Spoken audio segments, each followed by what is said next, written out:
So larga bula natin mga viewers nga nangayo og kuan nga ngayo og idea unsaon kuno pag kanang banlaki.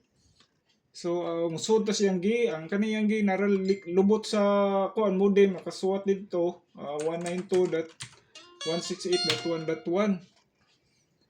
So nara po dito iyang username o iyang password niya. Kung first timer ka, mga ning iyang system o kanang i-change password nimo. So i-kuan lang, so baya lang i-change password lang pod.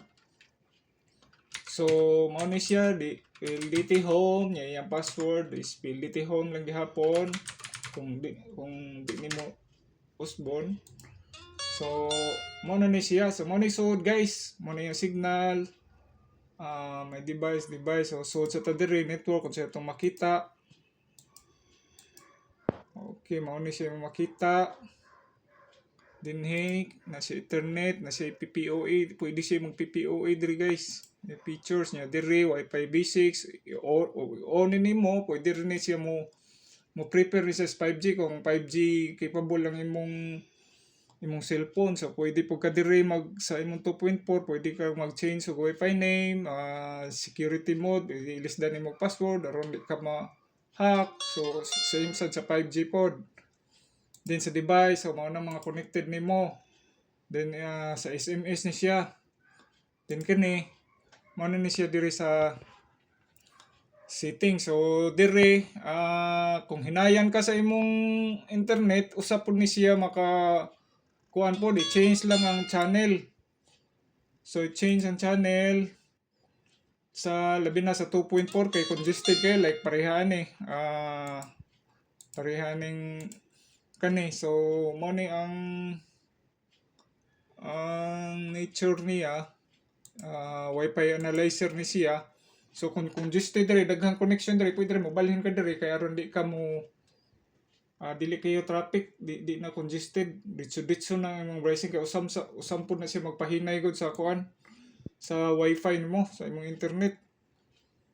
Ang kuan ba mga interface ba. So mo ni siya guys. So kumuditso na ta dito sa banlaking, type lang nimo sa system on dire system settings. Des ubos. Nya dayon kaning developer option. So ipa-type niya usab ang imong kuan, username ug password.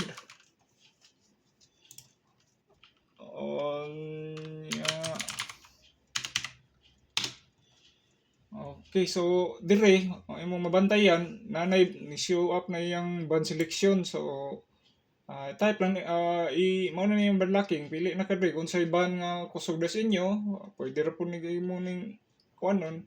Pero na uban nga istorya nga nadunggan nga di ko na mokagat yang kuan, pero magdepende siguro na siya kung unsay kusog sa imong area. So mao na siya guys, nya dayon click lang nimong save. So ana ra ka simple. So aron makita nimo imong ban maaari ra ka sa system, ari ka sa home, dayon may device. So makita na nimo ang naka-banlock diha. So mo na naka kuha diha. I mean unsa nga ban ang nakuha niya. So say di lagi ko na mukagat mo to mo na nga bantry ra gani ako Unya another tips pug kuno ang kani kunong auto update i-off lang kuno kay kuan ba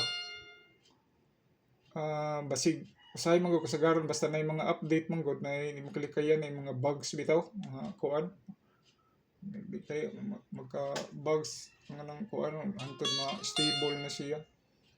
So maura na siya guys, maura na siya karon. Salamat.